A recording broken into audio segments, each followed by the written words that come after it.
Fit Udaipur में हमारे मेहमान हैं कैंसर विशेषज्ञ डॉक्टर मनोज महाजन। डॉक्टर महाजन, आपका स्वागत करते हैं। डॉक्टर महाजन, ये बताएं कि ब्रेन ट्यूमर क्या होते हैं, इनके क्या क्या प्रकार होते हैं, और क्या ये परोक्ष या अपरोक्ष रूप से कैंसर का ही एक प्रकार है? बिल्कुल। ब्रेन ट्यूमर्स में अगर ब्रॉडर क्लासिफिकेशन अपन देखें तो लगभग अलग अलग किस्म के 100 से 150 अलग अलग कैंसर पनप सकते हैं। जैसे कि हम देखते हैं ब्रेन में ब्रेन पेरेन्काइमा जो होता है या ब्रेन टिश्यू जो होता है, और एक सपोर्टिंग टिश्यू होता है। तो ब्रेन टिश्यू से न्यूरल ट्यूमर होते हैं, और सपोर्टिंग टिश्यू से जो एस्ट्रोसाइट्स होते हैं उनसे एस्ट्रोसाइटोमा और ग्लायोमा, इस तरह के ट्यूमर आते हैं। एक घातक स्वरूप का ट्यूमर होता है ग्लायोब्लास्टोमा मल्टीफॉर्म में। ये थोड़ा सा घातक स्वरूप का और एग्रेसिव किस्म का ब्रेन का ट्यूमर होता है, जिनमें अभी तक बहुत अच्छे रिजल्ट्स नहीं आए। लेकिन हर ब्रेन ट्यूमर कोई जीबीएम नहीं होता है या घातक स्वरूप का नहीं होता है। काफ़ी सारे ब्रेन ट्यूमर्स ऐसे होते हैं कि जो नॉन कैंसरस होते हैं, तो उनमें रिजल्ट्स बहुत अच्छे हैं। स्पेशली अगर अच्छी सर्जरी, टाइमली सर्जरी अगर हो जाए तो रिजल्ट्स बहुत अच्छे हैं। कुछ लिम्फोमा का एक टाइप होता है कि जो सिर्फ ब्रेन से या स्पाइन से रिलेटेड ही होता है, या फिर आँख से रिलेटेड होता है। आँख भी हम ब्रेन का ही एक एक्सटेंडेड पार्ट मानते हैं, रेटाइना स्पेशली, तो उसमें भी लिम्फोमा का एक सब टाइप आता है। इनमें रिजल्ट्स सिर्फ और सिर्फ कीमोथेरेपी से एस्टाउंडिंग है। एक एग्जांपल तो के तौर पे हमारे पास एक पेशेंट आया था जिनके चारों हाथ पैर काम नहीं कर रहे थे। क्वाड्रिपेरेसिस बोलते हैं हम ऐसे सिचुएशन को, जो कि ब्रेन ट्यूमर के कारण था। और ब्रेन ट्यूमर का हमने निदान फिर लिम्फोमा का किया। जैसे ही हमने लिम्फोमा का इलाज किया, धीरे धीरे धीरे उनके दोनों पैर हिलने लगे, फिर हाथ हिलने लगे। अभी ऑलमोस्ट 6 साल हो गए उन पेशेंट को, and he comes alone without any support. तो इस तरह के अगर ट्यूमर्स होते हैं जो रिस्पॉन्ड करते हैं, तो इनमें रिजल्ट्स भी हम काफ़ी अच्छे एक्सपेक्ट करते हैं। इसी विषय को थोड़ा सा आगे बढ़ाते हैं डॉक्टर महाजन। ये ब्रेन ट्यूमर दरअसल होते क्यों हैं? एग्जैक्ट कारण अभी भी रिसर्चर्स ढूंढ रहे हैं, लेकिन मोटे मोटे तौर पे अगर बताया जाए तो जैसे कि रेडिएशन से कुछ हद तक होते हैं, या फिर कभी कभी जो इलेक्ट्रोमैग्नेटिक रेडिएशन का एक्सपोजर आजकल हो रहा है, बहुत ज़्यादा प्रमाण में हो रहा है, स्पेशली डेवलपिंग ब्रेन में होता है, तो that is a theoretical possibility. इन चीज़ों से हो सकते हैं। कभी कभी कुछ मेनिंजियोमा और इस तरह के ट्यूमर जो होते हैं स्मोकिंग से रिलेटेड भी है। ये क्या आनुवंशिक भी हो सकते हैं? यानी आपके घर में दादा, नाना, माँ, पिता अगर किसी को ब्रेन ट्यूमर है, तो क्या आगे बच्चों में भी हो सकते हैं? ब्रेन ट्यूमर में आनुवंशिकता का कई संबंध डायरेक्टली पाया नहीं जाता है। तो यूजुअली अगर ब्रेन ट्यूमर फैमिली में किसी को होता है तो वेरी अनलाइकली कि इस तरह का कोई ट्यूमर फैमिली में आए, विथ एक्सेप्शंस। हर रूल्स को एक्सेप्शन जैसे होता है, जैसे कि कुछ सिंड्रोम्स होते हैं, मेन सिंड्रोम होते हैं, उनमें इस तरह का ये पाया जा सकता है, लेकिन वो ज़्यादातर बार नॉन कैंसरस ट्यूमर्स होते हैं। डॉक्टर महाजन, ब्रेन ट्यूमर हमारे मस्तिष्क का ट्यूमर है एक तरह का, तो यानी हमें बाहर तो इस ढंग से नज़र नहीं आता। बताएं कि कैसे पता चलता है, या प्रारंभिक तौर पर कोई व्यक्ति कैसा पता कर सकता है कि उसे ब्रेन ट्यूमर है, या उसके रिश्तेदार या परिचित पता कर सके कि इसे ब्रेन ट्यूमर है या होने की संभावना है? यस, इसमें दुर्भाग्य से मैं कहूँगा कि इसमें बहुत जल्दी पता नहीं कर सकते। जैसे कि हम बाकी दूसरे कैंसर्स में early detection is the key, ऐसा हम बताते हैं, लेकिन ब्रेन ट्यूमर्स में काफ़ी बार ये मिस होता है। और उम्र अगर देखी जाए तो इसमें कोई उम्र बार नहीं है। हमारे पास कुछ पेशेंट्स हैं जिनकी उम्र जस्ट 2 साल है, जिनमें ब्रेन ट्यूमर्स पाए गए हैं, 4 साल है, या कुछ पेशेंट ऐसे भी जिनका उम्र 50 साल 70 साल की उम्र में पाए गए हैं। तो कोई भी एज ऐसा कोई बार नहीं है कि इस उम्र में ये नहीं हो सकता है। तो सारी उम्र में इस तरह के ट्यूमर्स पाए जाते हैं।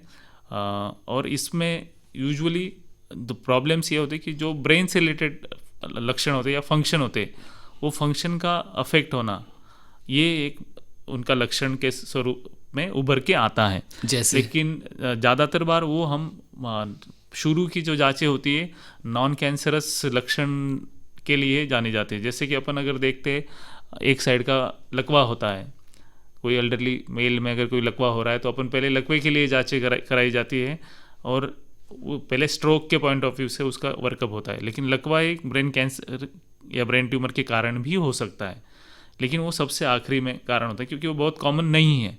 तो इसी तरह से जैसे बच्चों में भी कभी कभी चलने में प्रॉब्लम आता है, या जो टाइमली 1 साल के बच्चे 1 साल की उम्र में बच्चे चलने चाहिए, या फिर उनके आँखों का देखने का ढंग होता है, वो अलग तरीके से देखते हैं। तो ये कुछ सटल लक्षण होते हैं जो अगर कोई देख पाता है, समझ पाता है, तो उसको एडिशनल इवेल्यूशन करके हम पकड़ सकते हैं। अनफॉर्चुनेटली वो बहुत एडवांस स्टेज में ही ज़्यादातर बार पाया जाता है, बिकॉज इसका कोई ब्रेन ऐसी जगह है जहाँ पे हम कॉमनली कोई ऐसे रूटीन जांच नहीं कर सकते कि सिंपल सी जांच कर ली और हमने बीमारी को पकड़ लिया। जैसे कैंसर के स्टेजेस होते हैं, 4 स्टेजेस आप बताते हैं, क्या ब्रेन ट्यूमर में भी ऐसे स्टेजेस होते हैं? ब्रेन ट्यूमर में स्टेजेस, कोई भी कैंसर की स्टेजेस क्यों डिफाइन होते हैं? यूजुअली हम स्टेज इसलिए डिफाइन करते हैं कि बीमारी कहाँ कहाँ फैली है ये जानने के लिए। जैसे कि अब उदाहरण के तौर पे पहले फेफड़ों का कैंसर का समझते हैं हम। जैसे कि फेफड़ों का कैंसर अगर उसी जगह पे है तो हम स्टेज 1 बोलते हैं। उससे हट के थोड़ा सा लिम्फ नोड्स में आ गया तो स्टेज 2 के आसपास मानते हैं या स्टेज 3 मानते हैं। और दूसरे अवयवों में फैल गया, जैसे कि लीवर में चला गया, किडनी के ऊपर चला गया, तो वो फैल गया, अपनी जगह छोड़ के फैल गया, तो चौथी स्टेज में हो जाता। ये स्टेजेस इसलिए की जाती है कि हर स्टेज का ट्रीटमेंट अलग अलग होता है। किसी का सर्जरी होता है, किसी का सर्जरी और रेडिएशन होता है, किसी का सर्जरी रेडिएशन कीमोथेरेपी होता है, या किसी का सिर्फ कीमोथेरेपी होता है। इसलिए स्टेजेस की जाती है। और ब्रेन का ज़्यादातर बार एक क्लोज्ड कैविटी होती है। जो अपना ब्रेन का ट्यूमर्स होते हैं एक ही जगह पे पाए जाते हैं ज़्यादातर बार, तो वो सिर्फ ब्रेन से रिलेटेड है। इसलिए ब्रेन में ऐसा कोई डेफिनेट स्टेजिंग नहीं की गई है। जो नेचुरल या गवर्नमेंट की जो ऑर्गेनाइजेशंस है, जो अपेक्स बॉडीज़ है, उनकी तरफ से ऐसा कोई स्टेजिंग का डायरेक्ट नहीं है। कुछ कुछ सब टाइप्स ऐसे हैं जिनमें स्टेजिंग पाई जाती है based on the exact location का है, जैसे रेटिनोब्लास्टोमा है या फिर और लिम्फोमा है, उनमें भी हम स्टेज करते हैं।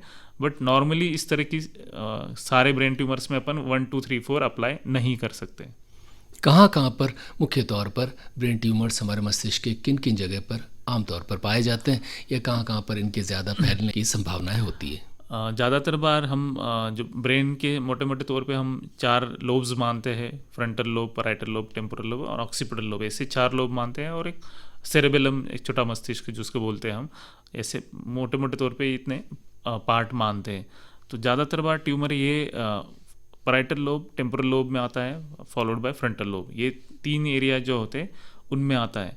कभी कभी रेयरली ऑक्सीपिटल लोब्स में या सेरेबेलम में भी बड़े आ तकनीकी सकता है। शब्द हैं, इन्हें थोड़े आम व्यक्ति के हिसाब से समझा है। इसमें ये है कि अपन जो बड़ा जो छोटा मेंदू होता है या छोटा ब्रेन होता है, उसमें भी कभी कभी पाया जाता है। ज़्यादातर बार ब्रेन के जो मेजर पोर्शन होते हैं उसी में पाया जाता है। डॉक्टर महाजन, अगर ब्रेन ट्यूमर किसी व्यक्ति को है तो क्या क्या मुख्य संकेत होते हैं जो पता लगाए जा सकते हैं, और क्या इसमें भी देरी की जाए, यानी संकेत हैं और उसके बाद आपने जांच नहीं करवाई है तो किसके ज़्यादा फैलने या घातक होने की संभावनाएं भी होती हैं? बिल्कुल, ब्रेन ऐसी जगह है जिससे सारी चीज़ें कंट्रोल होती हैं। आपका श्वसन क्रिया ब्रेन से कंट्रोल होती है, आपका हार्ट की गति और हार्ट के काफ़ी सारे फंक्शन ब्रेन से कंट्रोल होते हैं, अपने बोलने का तरह, चलने का, ये सारी चीज़ें ब्रेन से कंट्रोल होती हैं। तो brain is one of the vital organs. अगर ब्रेन नहीं है तो शायद हम ह्यूमैनिटी या जो ये है ये पूरी ख़त्म हो जाती है। ब्रेन डेड पेशेंट जो होते हैं उनका हार्ट चलता रहता है, लेकिन वो किसी तरह से कोई भी संवेदना को जान नहीं सकते, समझ नहीं सकते। तो ब्रेन बहुत इसेंशियल ऑर्गन है, इसमें तो कोई दो राय बिल्कुल नहीं है।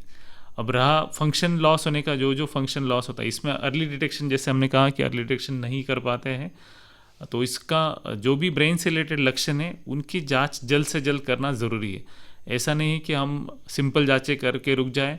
अगर कोई भी रिलेटेड तकलीफ़ है, जो भी नज़दीक के क्लिनिशियंस है, फिजिशियंस है, उनको आप न्यूरोलॉजिस्ट है, न्यूरोफिजिशियन है, उनके पास जाके दिखाना चाहिए।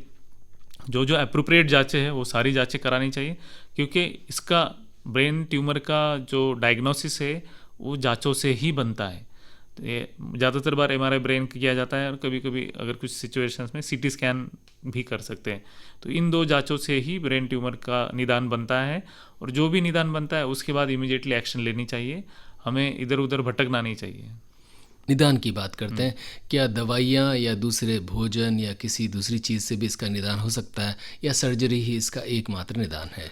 नहीं, इसमें अगर ब्रेन ट्यूमर पाया जाता है तो इलाज 3 तरीके से होता है। जैसे कि हम कह रहे थे कि नॉन कैंसरस अगर ट्यूमर निकलता है तो मैक्सिमम टाइम्स में सिर्फ और सिर्फ सर्जरी से काम हो जाता है। कुछ ट्यूमर्स ऐसे होते हैं जिनमें सर्जरी और रेडिएशन थेरेपी भी देनी पड़ती है, और कुछ ट्यूमर्स ऐसे होते हैं जिनमें कीमोथेरेपी भी देनी पड़ती है। तो वो कौन सा टाइप है, कहाँ कहाँ फैला हुआ है, उसके बेसिस पे अपन डिसाइड करते हैं। ये बताएं कि ये ब्रेन ट्यूमर की सर्जरी अगर कोई व्यक्ति करवाता है तो क्या इसके बहुत ज़्यादा दुष्परिणाम होते हैं? यानी मस्तिष्क के मामले में सर्जरी में हर आदमी घबराता है, और उसके कुछ साइड इफ़ेक्ट्स या उसके बाद में फंक्शनिंग या दूसरी चीज़ों पर भी कुछ प्रभाव पड़ता है? बिल्कुल, अगर हम ट्यूमर की बात करें तो काफ़ी ट्यूमर जो नॉन कैंसरस ट्यूमर होते हैं, जैसे कि मेनिंजियोमा एक टाइप होता है ट्यूमर का, ब्रेन ट्यूमर्स का, इसमें फंक्शनल लॉस यूजुअली नहीं होता है, और ज़्यादातर बार मैक्सिमम पेशेंट बहुत अच्छे से उनकी नॉर्मल लाइफ रीगेन कर लेते हैं। लेकिन जो ब्रेन के अंदर, ब्रेन पेरेन्काइमा में जो ट्यूमर्स होते हैं, उनमें काफ़ी बार दिक्कत ये होती है, अगर कॉम्प्लिकेशन, सर्जिकल कॉम्प्लिकेशंस, किसी वाइटल ऑर्गन्स को अगर हम गलती से कुछ ये हो गया वाइटल एरिया को ब्रेन के, तो काफ़ी बड़ा डैमेज हो सकता है, तो वो रिस्क रहती है। तो इसलिए ज़्यादातर बार हम नॉन कैंसर, जो ब्रेन ट्यूमर में कैंसर पाया जाते हैं, उनमें हम डीबल्किंग या जितना सेफली हम निकाल सकते हैं उतना निकालने की कोशिश करते हैं। That is what the our primary aim, क्योंकि सेफ्टी इज़ इम्पॉर्टेंट ऐसे सिचुएशंस में। तो surgery is the mainstay, और जो भी बचता है वो हम usually try to address with radiation therapy. तो जो भी बचता है रेडिएशन थेरेपी या कीमोथेरेपी कुछ पेशेंट्स में हम ऐड करते हैं। वे व्यक्ति जो ब्रेन ट्यूमर की सर्जरी करवा चुके हैं, क्या बचा हुआ जीवन सामान्य तौर पर गुजार सकते हैं, या उन्हें कुछ दिक्कतें सोचने के स्तर पर या एक्शन के स्तर पर होती हैं? जो बिनाइन ट्यूमर्स है या नॉन कैंसरस ट्यूमर्स है, उन ट्यूमर्स में ज़्यादातर बार पेशेंट बिल्कुल ठीक हो जाते हैं। कुछ जर्म सेल ट्यूमर्स या लिम्फोमा, इस तरह के ट्यूमर जो होते हैं, उनमें भी पेशेंट ज़्यादातर बार, जैसे मैंने एग्जांपल बताया, बिल्कुल नॉर्मल हो जाता है। जीबीएम या ग्लायोब्लास्टोमा करके एक जो टाइप होता है, जो एग्रेसिव टाइप है, उनमें पूरी तरह से ठीक होना थोड़ा सा मुश्किल होता है उसमें। लेकिन जो मैक्सिमम सक्सेस रेट अगर कहेंगे हम, वो सर्जरी पे डिपेंडेंट होता है। अगर सर्जरी से हम मैक्सिमम निकाल पाए, अगर पेशेंट हमारे पास बहुत जल्दी आता है तो ये पॉसिबल है। तो उसमें पेशेंट की life, quality of life maintain होना काफ़ी हद तक पॉसिबल है। ब्रेन ट्यूमर की जो व्यक्ति सर्जरी करवा चुका है, जिसे आप कह रहे हैं कि वो सामान्य ज़िंदगी गुजार सकता है, उससे क्या क्या सावधानियां रखनी चाहिए? क्या उन्हें बाद में कुछ और विशिष्ट दवाइयां भी खानी पड़ती हैं? कुछ दवाइयाँ, जैसे कि काफ़ी बार रेडिएशन थेरेपी या कुछ कैंसर के पेशेंट जो होते हैं या सर्जरी से पेशेंट होते हैं, उनमें स्कार बनते हैं, और उन स्कार की वजह से झटके आते हैं, एपिलेप्सी बोलते हैं हम। तो वो किसी में हो सकता है। तो ऐसे सिचुएशन में हमें उन एपिलेप्सी प्रिवेंट करने के लिए कुछ दवाइयाँ दी जाती हैं। उन दवाइयों का सेवन उनको लंबे समय तक करना पड़ सकता है, डिपेंडिंग ऑन द टाइप और सर्जरी। ये सारी चीज़ें देख के हम डिसाइड करते हैं, लेकिन उनमें ज़रूरत पड़ सकती है। और regular follow up is the most important thing. Usually हम 2 से 3 महीने में बुलाते हैं, तो रेगुलर फॉलोअप और रेगुलर जांचें, क्योंकि कभी कभी कुछ जो एग्रेसिव ट्यूमर्स होते हैं उनका रिकरेंस होने के चांसेस रहते हैं। तो रिकरेंस हो रहा है नहीं हो रहा है वो देखना हमें ज़रूरी होता है। ये व्यक्ति अपना जीवन सामान्य तौर पर उसके बाद अपनी दैनिक जीवन को गुजार सकते हैं, या कुछ दिक्कतें आती हैं? और क्या, जैसा कि आपने अभी हवाला दिया, दोबारा भी ये हो सकता है? हाँ, बिल्कुल दोबारा हो सकता है। तो इस पे कुछ पेशेंट्स बिल्कुल नॉर्मल लाइफ जी सकते हैं, कुछ पेशेंट्स में फंक्शनल कॉम्प्रोमाइज़ हो सकता है, और कुछ पेशेंट को परमानेंट डिसेबिलिटी भी हो सकती है। तो वो depending on the success of surgery, radiation therapy, chemotherapy और टाइप्स एंड कुछ मॉलिक्यूलर एडवांसेस अभी आजकल हम करते हैं, उन सारी चीज़ों को देख के अपन ये बता सकते हैं कि सक्सेस रेट कितना रहेगा। ये फंक्शनल परेशानियाँ आमतौर पर या मुख्य तौर पर कौन कौन सी होती हैं, कैसे नज़र आती हैं? फंक्शनल परेशानी ये है कि किसी को लकवा हो गया, तो जैसे रिकवरी पूरी नहीं होती है, तो उस तरह से ही अगर ट्यूमर की वजह से लकवा हो गया और मरीज़ बहुत लंबे अरसे तक किसी को दिखाया नहीं और सर्जरी काफ़ी डिलेड की, तो वो डिसेबिलिटी जो होती है वो परमानेंट होने के चांसेस बढ़ जाते हैं। तो ऐसे सिचुएशन में रिकवरी को टाइम लगता है, और मेनी टाइम्स एक थोड़ा सा रेसिडुअल डिसफंक्शन रह जाता है। तो उस तरह का फंक्शन, या किसी में स्पीच में प्रॉब्लम हो जाता है, जो नॉर्मल स्पीच होता है उसमें स्पीच जो खर्जा वाला या लोअर स्पीच वाला आता है, कभी कभी कॉम्प्रहेंशन में प्रॉब्लम हो जाता है, कभी कभी मेमोरी में प्रॉब्लम हो जाता है। तो ये प्रॉब्लम्स आ सकती है। तो जिन्हें छोटी मोटी समस्याएं मान सकते हैं, और क्या ये रहेंगी या दूर हो सकती हैं? रह भी सकती है और दूर भी हो सकती है। उसका सारा क्रेडिट इस पे जाता है कि अगर अपना ट्रीटमेंट के जो भी ऑप्शंस है वो हमने जल्दी अपनाए कि नहीं अपनाए, सर्जरी अपनी सक्सेसफुल हुई कि नहीं हुई, रेडिएशन एंड सारी चीज़ें टाइमली अगर हुई, तो इसमें अपना फंक्शनलिटी प्रिजर्व होने के चांसेस काफ़ी बढ़ जाते हैं। डॉक्टर महाजन, हालांकि प्रामाणिक तौर पर दुर्भाग्य से हमारे देश में ऐसे आंकड़े तो उपलब्ध नहीं है, लेकिन क्या ब्रेन ट्यूमर के पेशेंट्स हमारे देश में ज़्यादा है, उनकी संख्या पहले कम थी अब बढ़ रही, ऐसे कुछ संकेत हैं? अप्रोक्सीमेट अभी अगर देखा जाए तो लगभग 1 लाख के आसपास इंडिया में ट्यूमर्स पाए जाते हैं लगभग।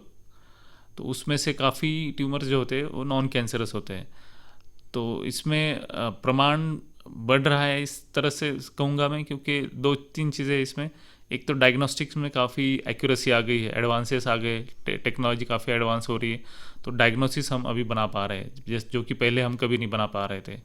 दूसरा, कुछ चीज़ों का एक्सपोजर जो है, इलेक्ट्रोमैग्नेटिक रेडिएशन का जो एक्सपोजर है, उससे ट्यूमर बनने का चांस है या नहीं है ये अभी कहना मुश्किल है, क्योंकि ब्रेन या ट्यूमर डेवलप होना ये लॉन्ग टर्म फिनोमेना होता है। 10 से 20 साल तक का एक्सपोजर होने के बाद ट्यूमर्स डेवलप होते हैं। और अभी अगर हम इलेक्ट्रोमैग्नेटिक रेडिएशन का एक्सपोजर न्यूअर जनरेशन को देखें तो उसका पीरियड लगभग 15 साल या 10 साल 15 साल हो रहा है। तो आने वाले दशक में शायद ऐसा हो कि ब्रेन ट्यूमर्स की संख्या बहुत ज़्यादा बढ़ जाए। जाते जाते व्यक्ति ब्रेन ट्यूमर से ग्रसित न हो, हालांकि ऐसे कोई प्रामाणिक तरीके हमारे पास वैज्ञानिक नहीं है, बहुत सारे मामलों में प्राकृतिक रूप से हो सकता है, फिर भी क्या क्या सावधानी बतौर कैंसर विशेषज्ञ आप लोगों को बताएंगे जिससे बिल्कुल इसकी संभावनाएं घटे? यस, इतना कह सकता हूँ कि लाइफस्टाइल मेंटेन रखना, अपनी हेल्दी लाइफस्टाइल मेंटेन रखना बिल्कुल ज़रूरी है, जो कि प्रूवन वेज है जिससे दिक्कतें होती है, जैसे कि टोबैको, अल्कोहल, ये प्रूवन वेज है जिनकी वजह से ब्रेन ट्यूमर ही नहीं लेकिन बाकी दूसरे कारण जैसे लकवा होना या हार्ट अटैक आना, ये सारी चीज़ों का प्रमाण भी काफ़ी बढ़ता है। तो ये सारी चीज़ों से दूर रहे। एक्सरसाइज आपके शेड्यूल में होना चाहिए, योगा प्राणायाम अगर कर सकते हैं तो और भी अच्छी बात है। और जो डाइट है वो बैलेंस डाइट होना चाहिए, संतुलित आहार होना चाहिए, उससे काफ़ी हद तक ओवरऑल निरोगी काया रहेगी, तो ही अपन निरोगी मन का एक लक्षण मान सकते हैं। डॉक्टर मनोज महाजन, आप आए और इतनी महत्वपूर्ण बात की, आपका हृदय से आभार।